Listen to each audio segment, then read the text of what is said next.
아버지 하나님, 오늘도 하나님의 사랑 안에서 안식일을 맞이하고 예배로 모이게 인도하셔서 감사합니다. 저희들을 코로나 팬데믹 가운데서도 보호해 주셔서 감사합니다. 하지만 우리 열바린다 교회에도 코로나로 고생하는 분들이 많고 직장 문제, 재정 문제로 힘들어하는 분들도 많습니다. 여전히 많은 사람들이 코로나에 걸리고 사망하는 안타까운 소식들을 듣습니다. 아픈 분들은 건강하게 회복되도록 인도하시며 가족을 잃은 분들에게 주께서 위로하여 주시옵소서. 너무나 나약하고 무력한 저희들의 모습을 보면 절망스럽지만 저희 모두에게 이런 절망 가운데도 영원한 생명을 약속하신 주님을 바라볼 수 있는 강한 믿음을 허락하여 주시옵소서.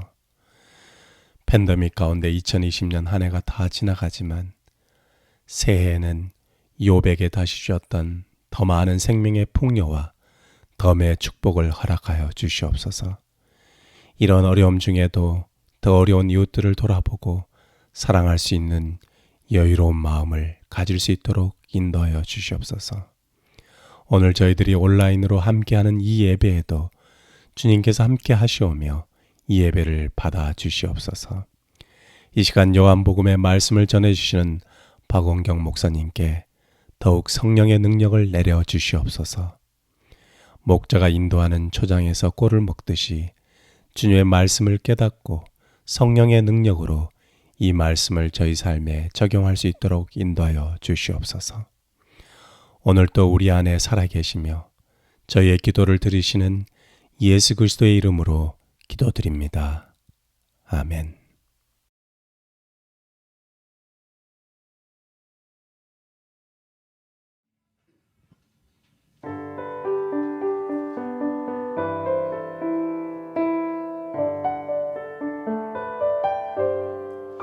I'll praise His name stronger, longer than I've ever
교우 여러분 안녕하십니까?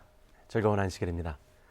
오늘은 지난주에 이어서 우리 요한복음 13장 마지막 부분과 요한복음 14장에 있는 내용을 함께 같이 연구하도록 하겠습니다. 여러분, 사람들이 가질 수 있는 여러 슬픔 혹은 두려움 가운데 가장 우리를 슬프게 만드는 또 두렵게 만드는 것이 무엇일까요? 저도 그것에 대해서 여러 가지 좀 생각도 많이 해보고 오랫동안 생각도 해보고 또 고민도 해보고 또 오늘 이 말씀을 준비하면서 그 말씀을 준비하는 계기로 그걸 또 한번 생각해 보게 됐습니다. 그러면서 제가 느낀 가장 큰 두려움 중에 하나는 이별인 것 같아요. 헤어짐. 가장 슬픈 내용인 것 같아요. 우리가 겪는 여러 가지 고통과 아픔과 슬픔 중에서 가장 견디기 힘든 것 가운데 하나가 이별 아니면 헤어짐이 아닐까, 그런 생각을 해보게 됐습니다. 조금 어렵고 힘든 일이 있더라도 내가 사랑하고 내가 아끼는 내 가족, 그렇죠? 내 아내, 내 남편, 혹은 내 자녀들, 부모님들, 친구들, 교우들이 함께 있어만 준다면 아무리 힘들고 어려운 일이라도 좀 이겨나갈 수 있을 것 같은데, 그런데 우리가 직면하고 있는 문제나 갈등과 고민들은 그대로인데 내 옆에 내가 아끼는, 내가 사랑하는 사람이 나와 함께 있을 수 없다라는 생각을 하게 되면 견딜 수 없는 그런 고통이 아닐까, 그런 생각을 해봅니다. 1993년에 제가 미국으로 이민이 아닌 유학을 왔습니다. 그때만 해도 공부가 끝나면, 학업이 끝나면 다시 한국으로 돌아갈 생각을 하고 있었기 때문에 저와 제 아내가 이 마음적으로 이민을 온다는 그런 준비를 하질 않았어요. 물론 뭐 물질적으로 그 당시에는 우리가 결혼을 한 신혼 상태였기 때문에 뭐 준비를 한다고 하더라도 뭐 결혼 막 한 사람들이 유학 오는 거나 이민 오는 거나 별로 큰 그런 물질적인 차이가 없었겠죠. 그런데 마음적으로는 유학을 온다는 생각을 하고 왔기 때문에 조금 몇 년 견디면 한국으로 다시 돌아가서 우리 사랑하는 우리 부모 형제들과 함께 자주 볼 수 있고 만날 수 있고 또 얼마든지 찾아볼 수 있는 그런 삶을 살 수 있다고 생각을 했습니다. 그런데 이제 미국에 와서 또 어떻게 살다 보니까 2020년이 벌써 다 저물어 가네요. 시간이 이렇게 많이 흐르고 저희가 계획했던 것과는 다르게 우리의 삶이 이렇게 펼쳐지게 됐습니다. 그러면서 전혀 의도하지 않았던, 전혀 계획하지 않았던 그런 아픔도 따라오게 됐죠. 물론 미국이라는 좋은 나라에 와서 공부도 하고 유학도 하고 또 일도 하고 아이도 낳고 가정을 가지면서 미국이라는 사회의 일원으로 사는 즐거움도 누렸지만 우리가 전혀 의도하지 않았던 그런 아픔, 즉 우리의 사랑하는 형제, 자매 그리고 부모님들과 이별해서 사는 그런 아픔을 겪게 됐습니다. 삶이 바쁘기 때문에 또 삶에 여러 가지 챌린지들이 많이 있기 때문에 때로는 그것을 자주 잊어버리고 살지만 종종 고향 생각나고 또 우리 사랑하는 부모님, 형제들 생각날 때가 있습니다. 그럴 때마다 이제 그 밀려오는 향수 때문에 1년에 몇 번이고 그냥 허공만 바라보는 그런 경험을 지금도 하고 있습니다. 여러분, 헤어짐 없는 그런 땅 사는 것이 저는 제 개인의 소원이에요.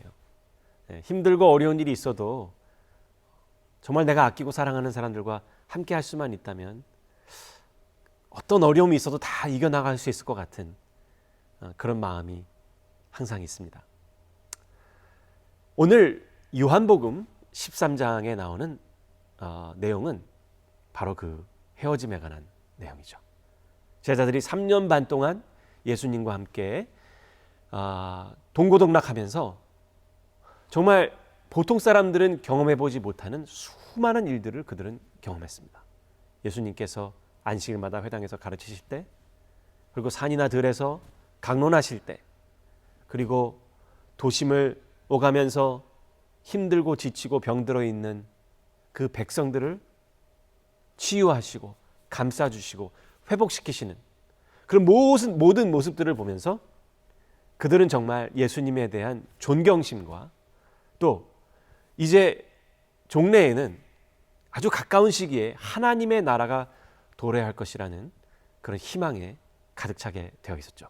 그래서 우리가 공부했던 요한복음 12장 그리고 11장의 내용을 보게 되면 이제 그 제자들은 예수님이 6월절에 이 예루살렘 성전에 오면서 나사로를 죽은 자 가운데서 살리시고 그리고 예루살렘의 승리의 입성을 하시는 모습을 보면서 그들의 마음에 정말 엄청난 희망이 부풀어 오르게 되었습니다. 바로 그들의 마음이 그렇게 정말 희망과 밝은 미래로 가득 차 있을 때 예수님은 그들의 생각과는 전혀 다른 미래를, 가까운 미래를 또 바라보고 계셨던 것이죠. 그래서 동상이몽이라고 하죠. 같은 것을 보면서 다른 꿈을 꾸는, 다른 생각을 하는 그러한 상황에 다다르게 된 것입니다. 지난주에 우리가 세종예식을 공부하면서 제자들의 마음이 얼마나 예수님과는 멀리 떨어져 있었는가를 우리가 알게 되었는데요. 오늘은 그 세종예식이 끝나고 난 다음에 이제 구체적으로 예수님과 제자들 간에 어떠한 대화가 오고 갔고 또 그 대화를 통해서 제자들이 원하는 것은 무엇이고 또 예수님께서 원하셨던 것은 무엇이었는지가 아주 극명하게 나타나는 그런 내용을 오늘 보게 됩니다. 예수님은 이제 그들과 이 제자들과 그토록 아끼고 또 3년 반 동안 훈련시켰던 제자들과의 시간이 얼마 남지 않은 것을 이제 아시고 그들과 정말 의미 있는 대화를 나누기를 원하셨어요. 그래서 이 베드로와 또 도마와 뭐 이런 제자들과 함께 이제 대화를 나누는 그러한 장면이 바로 오늘 여러분들과 제가 함께 연구하게 될 요한복음 13장 마지막 부분과 14장의 내용입니다. 자, 여러분, 제자들이 그렇게 부푼 마음 속에 있었음에도 불구하고 예수님은 계속 예수님이 이제 고통당하시고 떠나간다라는 얘기를 하시고 돌아가실 것이라는 얘기를 하시고 자꾸 그런 얘기를 하니까 제자들의 마음이 이제 불안해지기 시작했어요. 아니 왜 자꾸 이상한 말씀을 하시지? 아니 이렇게 사람들이 예수님을 좋아하고 사람들을 따라오고 예수님을 따라오고 예수님을 이렇게 서포트를 하는데 자꾸 예수님은 자꾸 이상한 얘기를 하는 거예요. 떠난다, 간다, 죽는다 뭐 이런 얘기를 계속하니까 제자들의 마음이 13장 마지막 부분에 와서는 특별히 세종예식이 끝난 13장 마지막 부분에 와서는 점점 더 불안해지기 시작한 것입니다. 자, 사람들이 이렇게 불안해지게 되면 어떤 공통적인 그런 모습을 보이게 되냐면 자꾸 말을 해요. 질문을 한다든지 자꾸 말을 건넵니다. 이건 왜 이렇게 됐죠? 이건 왜 이런 것이죠? 라고 이게 질문을 하는 거예요. 바로 그것이 13장과 14장에 나오는 이 제자들의 모습인 거죠. 자, 먼저 제자들이 던진 4가지 질문. 사실은 다 질문들은 아닌데요. 거기에는 질문들도 있고 또 거기에는 예수님에 대한 어떤 그런 커멘트가 있습니다. 4가지가 있는데요. 이 4가지가 무엇이었는지를 먼저 살펴보겠습니다. 이 4가지는 제가 말씀드린 대로 13장과 14장에 나오는 제자들이 예수님께 던진 질문이나 코멘트입니다. 자, 첫 번째는 요한복음 13장 36절에 나오는 말씀입니다. 시몬 베드로가 가로되 주여 어디로 가시나이까? 예, 아니 예수님 지금 자꾸 무슨 얘기를, 아니 왜 어디 간다 뭐 이런 얘기를 자꾸 하세요. 도대체 어디를 가신다는 얘기예요? 라는 첫 번째 질문이죠. 두 번째는 요한복음 14장 그 다음 장입니다. 14장 5절 도마가 가로되 주여 어디로 가시는지 우리가 알지 못하거늘. 예수님께서 말씀하시는 그 길, 주님께서 우리가 그 길을 알겠다고 말씀하셨는데 주님께서 어디로 가는지를 모르는데 우리가 어떻게 그 길을 알겠습니까? 그게 두 번째 코멘트입니다. 세 번째는 14장 8절 이제 빌립이 하는 거예요. 빌립이 가로되 주여 아버지를 우리에게 보여주옵소서. 그리하면 족하겠나이다. 아버지를 보여달라는 거예요. 자꾸 아버지께 뭐 간다 뭐 이런 아버지에 대한 얘기를, 아버지와 내가 하나이다 뭐 이런 얘기를 하니까 아버지를 보여달라는 얘기를 빌립이 꺼냅니다. 그 다음에 이제 마지막은 유다. 여기서 나오는 유다는 가룟 유다가 아니라 다른 유다죠. 그 유다가 14장 22절에 가로되 주여 어찌하여 자기를 우리에게는 나타내시고 세상에게는 아니하려 하시나이까? 네. 예수님이 정말 이렇게 훌륭한 분이고 이렇게 능력자이신데 이런 모습을 우리한테만 왜 자꾸 우리한테만 보여주시고 세상 사람들한테 이렇게 나서는 것은 꺼려 하시는 거예요. 아니 정말 그렇게 자꾸 나타나시고 보여주시면 더 많은 사람들이 예수님께로 올 텐데 우리는 확신한다. 그걸 확신해요. 예수님께서 그렇게만 하시면 정말 이 세상이 다 뒤집어질 텐데 왜 주님께서는 우리에게만 나타내시고 이 세상 사람들에게는 그렇게 하지 않는 것입니까? 라는 이 네 가지 코멘트입니다. 첫 번째는 베드로, 그렇죠? 두 번째는 도마, 세 번째는 빌립, 네 번째는 유다입니다. 이 네 명의 각기 다른 제자들이 자꾸 예수님이 자기들의 생각과는 다른 말씀을 자꾸 하시는 거예요. 어디 간다, 뭐 떠난다, 준비해라, 내가 고통당한다, 막 이런 얘기를 하니까 마음이 너무너무 불안해지는 거예요. 세종예식 할 때만 해도 그 세종예식을 하나 들어오는 그 자리에 갈 때만 해도 제자들의 마음속에는 이런 불안한 마음보다는 어떤 마음이 더 많았습니까?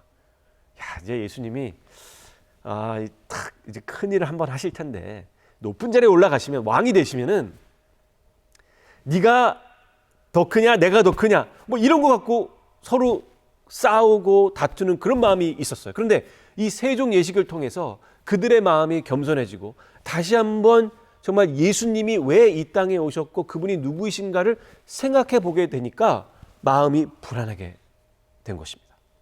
마치 원양어선을 타러 가는 이 아버지를 가진 어린아이가 자꾸 아버지가 어디 간다 그러니까 아빠 우리가 지금 이렇게 같이 살고 이렇게 같이 있어서 행복한데 어디 자꾸 간다는 거야? 어디를 간다는 거야?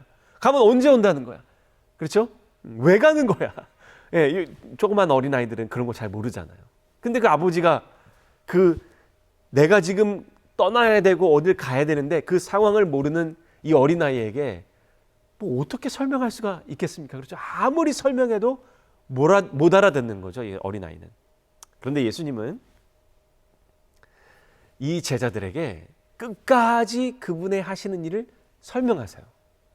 그래서 이 요한복음 13장 마지막 부분과 14장 전체에 나오는 이 제자들과 예수님과의 대화는 제자들의 궁금증에서부터 시작이 되는데 그것에 대해서 예수님께서 어떻게 대답하시는지를 우리가 좀 알아볼 필요가 있습니다.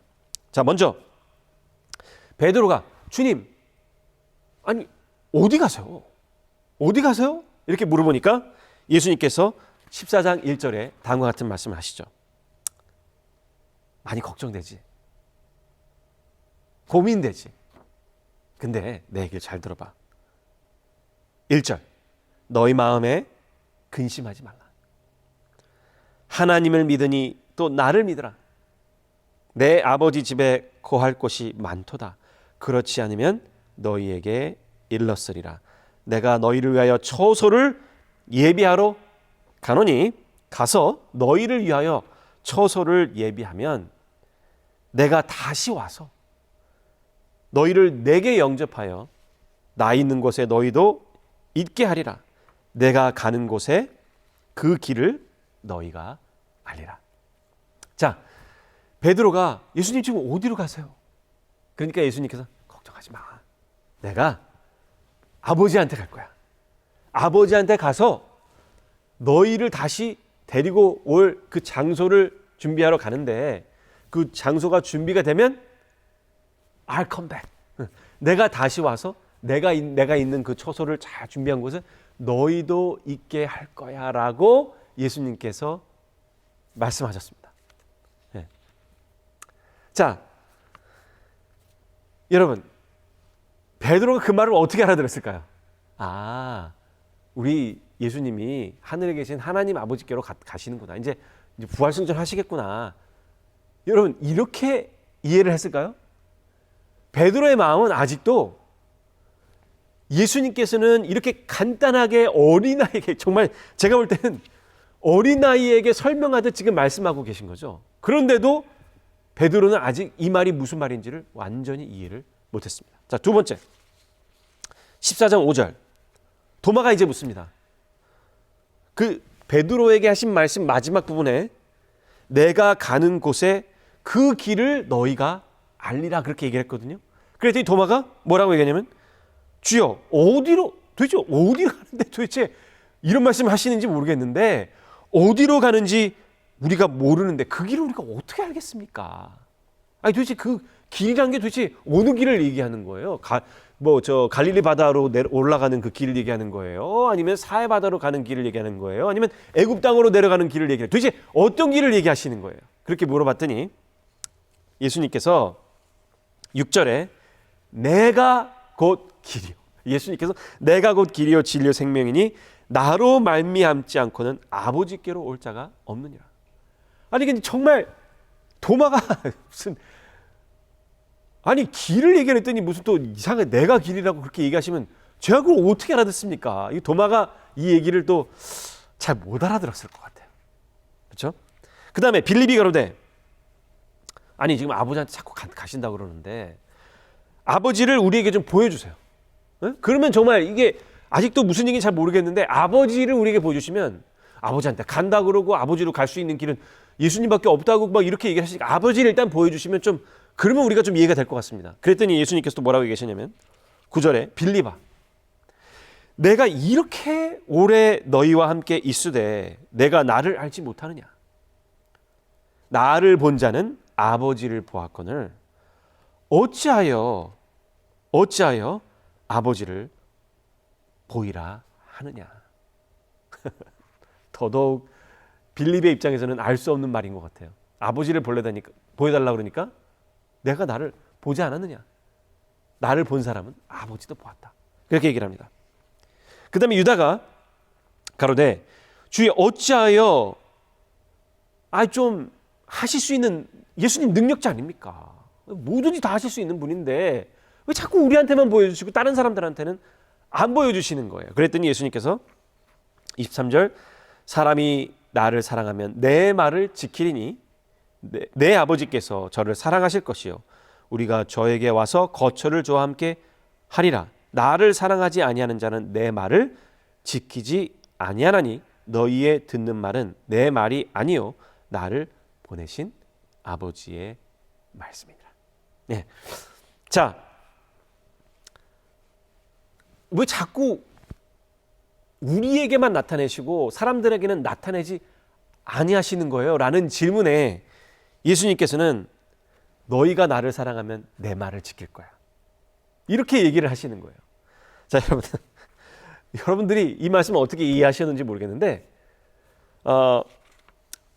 이 제자들의 이 네 가지 요청 혹은 네 가지 질문을 이게 가만히 이렇게 이 네 가지를 싹 비교해 보면은요, 여기에 공통점이 있어요. 그게 뭐냐면 우리가 그 자리에 있었다 할지라도, 우리가 그 제자들의 입장에 있었다 할지라도 충분히 이해할 수 있는 질문들이었어요. 그렇죠? 예.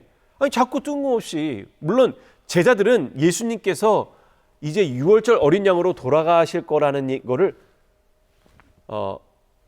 들었지만 알지 못했기 때문에, 믿지 않았기 때문에 이런 질문을 할 수밖에 없었던 거죠. 우리도 그 자리에 있었다면 아마 제자들과 그렇게 크게 다를 바가 없었을 것이라고 저는 생각을 합니다. 그러니까 이 베드로가 한 말, 예수님 어디로 가시는 거예요? 아니, 그리고 또 뭐라고 얘기합니까? 도마가 얘기하죠. 아니, 어디 길을 자꾸 얘기하시는데 그 길이 어디로 가는 길을 얘기하시는 겁니까? 뭐 이렇게 지금 질문들이 계속 반복이 되는데, 이 네 가지 제자들의 질문은 굉장히 현실적이고 굉장히 이해 가능한 그러한 질문들이었습니다. 여러분들과 제가 볼 때. 자, 그러면 이번에는 예수님의 대답이 이해하기 어려운 대답이었을까요? 자, 여러분, 어떤 사람들은 쉬운 말을 어렵게 하는 사람들이 있어요. 그러니까 이렇게 간단하게 쉽게 할 수 있는 말을 뭐 굉장히 막 이렇게 미사여구를 넣어가면서 운유법을 써가면서, 아니 그냥 한 문장으로 할 수 있는 얘기를 한 패러그래프, 한 페이지로 이렇게 얘기하는 분이 있어요. 근데 그렇게 얘기하고 다 들어봐도 도대체 무슨 말인지 모르는 그런 경우가 저도 종종 그런 경험을 하게 됩니다. 아니 쉽고 간단하게 할 수 있는 말을 왜 이렇게 어렵게 하는 거야? 말을 알아들을 수가 없잖아. 어떤 책도 딱 읽어보면은 몇 번을 읽어야만 간신히 이해할까 말까 하는 책들이 있는가 하면, 어떤 사람들은 이렇게 딱 읽으면 이렇게 어려운 거를 이렇게 간단하게 쉽게 설명할 수가 있네. 자, 근데 여러분 한번 생각을 해보세요. 예수님이 지금 이 제자들을 이제 떠나야 돼요. 이제 시간이 얼마 없어요. 그렇죠?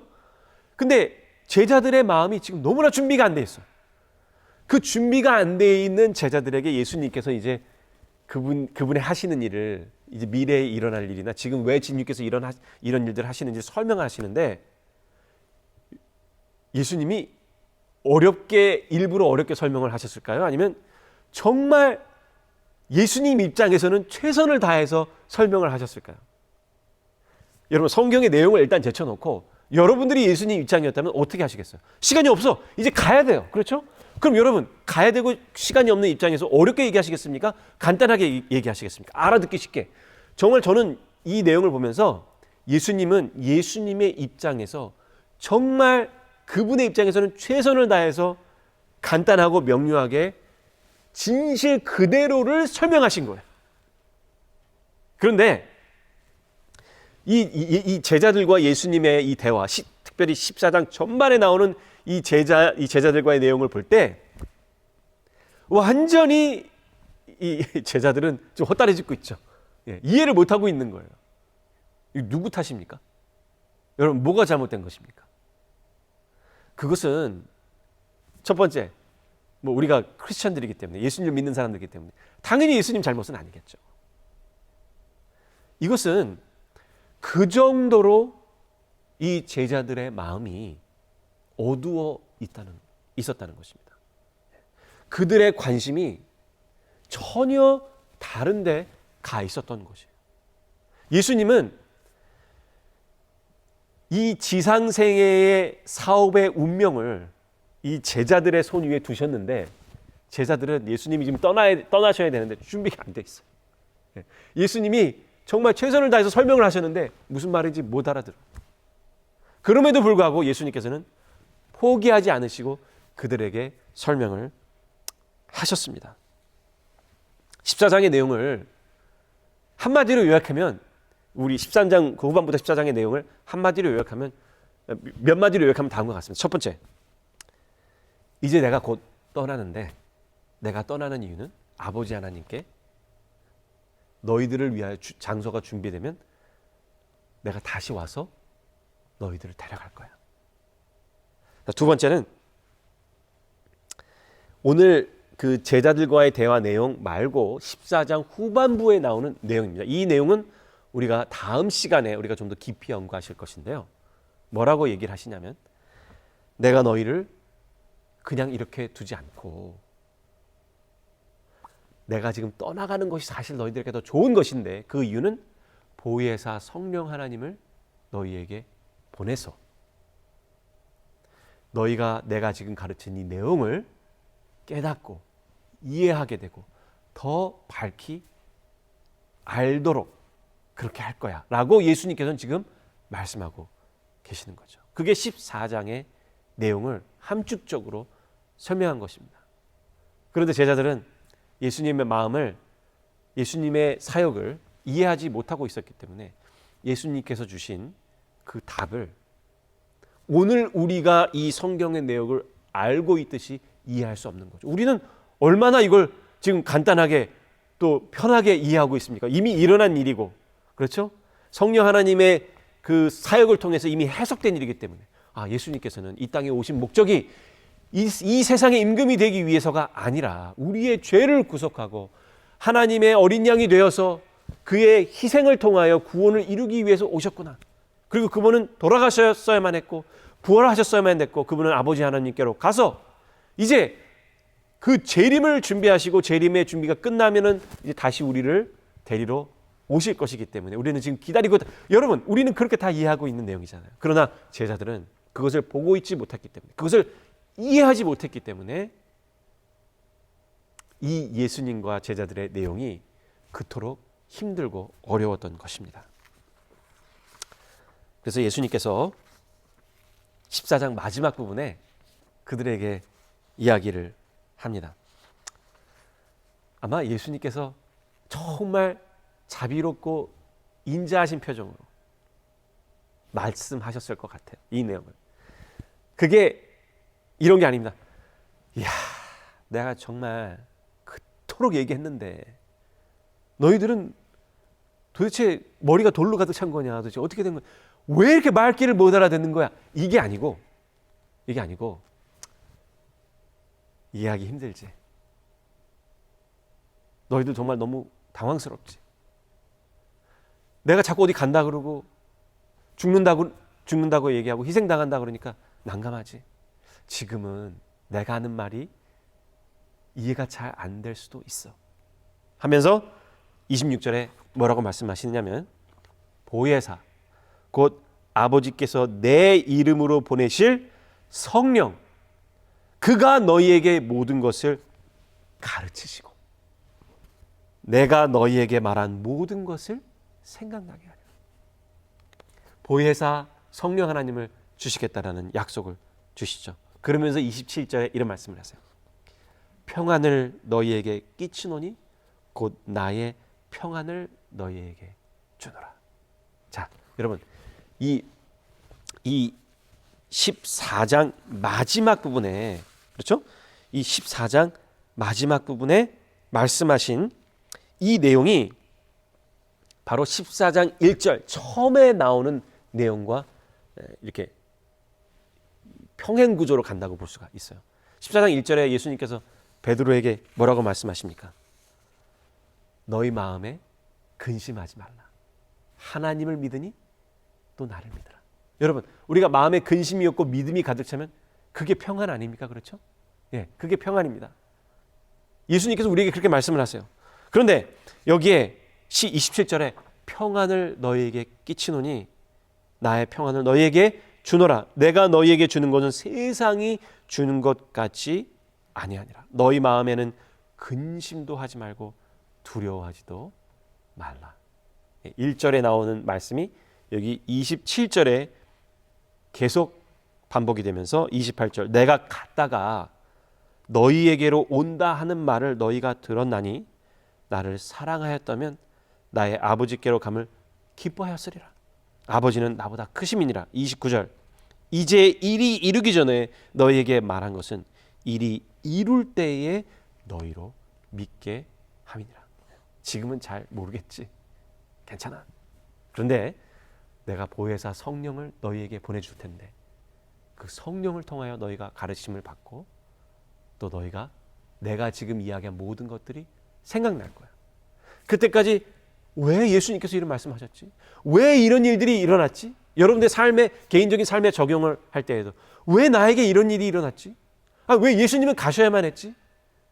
이런 여러 가지 우리가 해결할 수 없고 찾을 수 없는 답을 찾을 수 없는 그런 문제들이 우리에게 있을 텐데 성령 하나님의 뜻에 의하여 그분의 때에 그분의 방법대로 하나님의 약속이 이루어질 때 바로 그때에 우리로 하여금 믿게 하려 합니다. 여러분 무엇을 믿는 것입니까? 우리 하나님이 그렇게 신실하고 그렇게 우리를 사랑하시는 분이구나 하는 것을 믿게 된다는 내용이죠.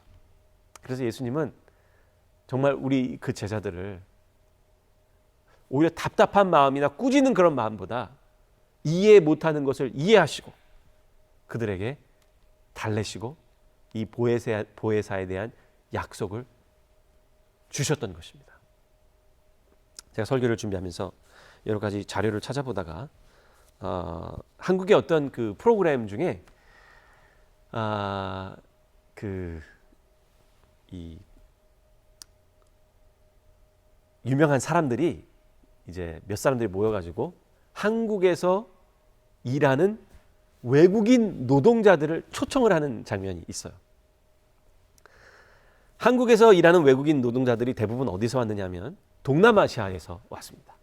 뭐 네팔이라든지 스리랑카라든지 캄보디아라든지 이런 데서 각각 다른 나라에서 온 사람들을 초청을 한 거예요. 네. 그래서 연말 지금처럼 이제 크리스마스 시즌이 다가왔습니다. 그래서 그 사람들에게 선물을 주겠다고 하면서 그 어떤 선물이었을까요? 한 방에 다 모아놓고 이제 큰 TV에다가 하나씩 비디오를 틉니다. 근데 그 비디오가 뭐냐면 그 사람들이 그 외국인 노동자들이 살고 있었던 그 나라 고향에 가서 그 고향에 살고 계신 부모님이나 사랑하는 아내나 이 자녀들을 비디오로 찍은 거예요. 너무너무 보고 싶다.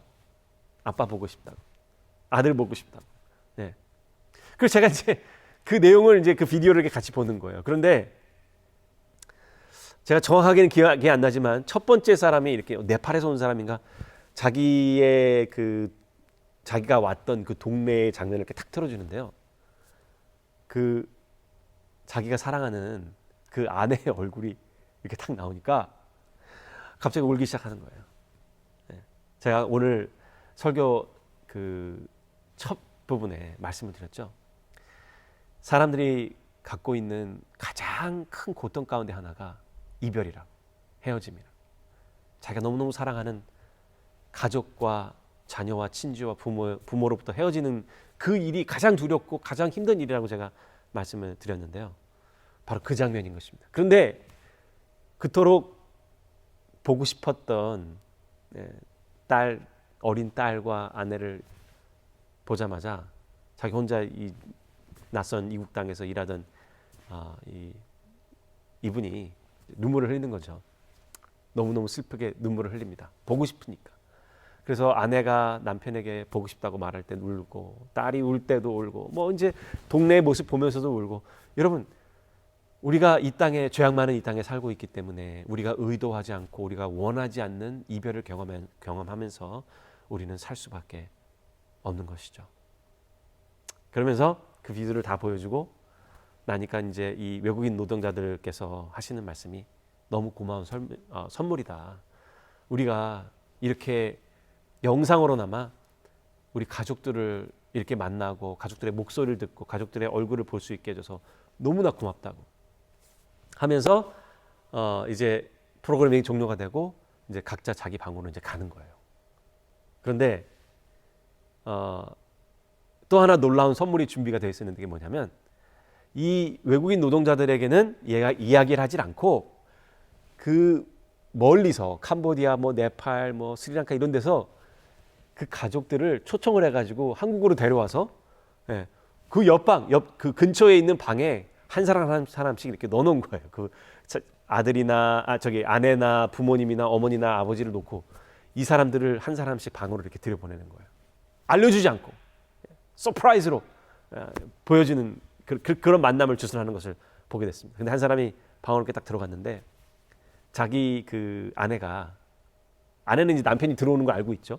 남편만 지금 모르는 거예요. 무슨 일이, 뭐 선물이, 이미 선물을 받았는데, 이렇게 영상으로 보는 선물을 받았는데 무슨 또 귀한 선물이 있을까 했는데 방문을 딱 열고 보니까 거기에 꿈에도 그리던 사랑하는 아내, 어머니, 아버지가 거기 있는 거죠. 그 장면을 보면서 이 사람이 덩치가 막 이렇게 큰 사람이에요. 이렇게 큰 사람인데 뒤에서 이렇게 카메라를 찍었는데 이 사람의 어깨가 뭐 어쩔 줄을 몰라, 막 이렇게 어깨가 막 흔들리면서 막 이렇게 막 우는 거예요.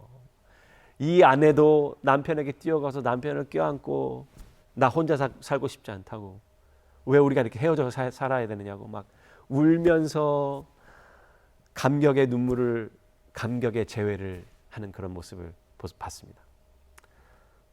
저도 그걸 바라보면서 얼마나 울었는지 몰라요. 너무너무 울었어요. 저의 그 상황을 생각하면서. 저의 사랑하는 우리 부모님 또 형제들 다 한국에 있지 않습니까? 그렇죠? 여러분, 이러한 이별 없는 곳, 아픔 없는 곳, 그런 곳을 하나님께서 다 준비하시고 이제 때가 되면 재림하셔서 우리를 그리로 데려가시겠다라는 그 약속의 말씀을 주셨습니다. 그런데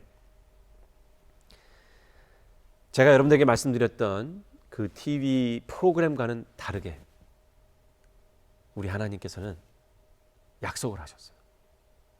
내가 너희를 떠나지 않겠다. 예수님 지금 어디 가신다면서요? No. 내가 이렇게 가는 것이 더 좋은 것이다라고 말씀하신 이유는 여기 말씀하신 보혜사 성령 하나님을 우리에게로 보내주시겠다라는 그 약속의 말씀이 있었기 때문입니다. 그래서 우리 교우 여러분들께서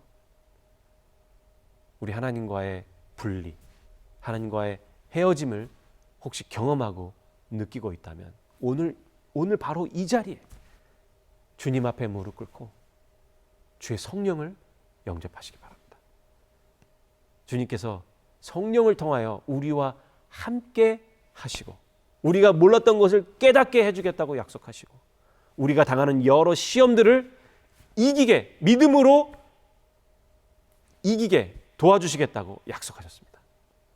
그 보혜사 성령 하나님은 이 제자들에게만 주어진 약속이 아니라 여러분들 모두에게 주어진 약속이기에 이 설교 말씀을 듣는 여러분들 모두의 삶에 혹 하나님과의 분리, 그것이 여러분들의 죄 때문이든지 여러분들의 게으름 때문이든지 아니면 여러분들의 신앙에 해를 입힌 교우 때문이든지 그 이유가 무엇이든지 상관없이 바로 오늘 하나님께 무릎 꿇으시고 주의 성령을 영접하시고 주의 말씀대로 그분이 가르쳐 주시는 깨우침대로 살려고 경험하고 결심하게 되실 때 궁극에는 우리 예수님께서 준비하신 그 하늘이 준비되었을 때 우리 예수님과 함께 영원토록 그리고 우리 사랑하는 우리 형제 자매들과 함께 영원토록 우리는 영생을 누리며 하나님과 함께 살게 될 것입니다. 그날이 올 때까지 우리 성령 하나님 의지하시고 믿음으로 승리하시는 여러분들이 되기를 간절히 바라면서 오늘 말씀을 마치도록 하겠습니다. 다 같이 기도하시겠습니다.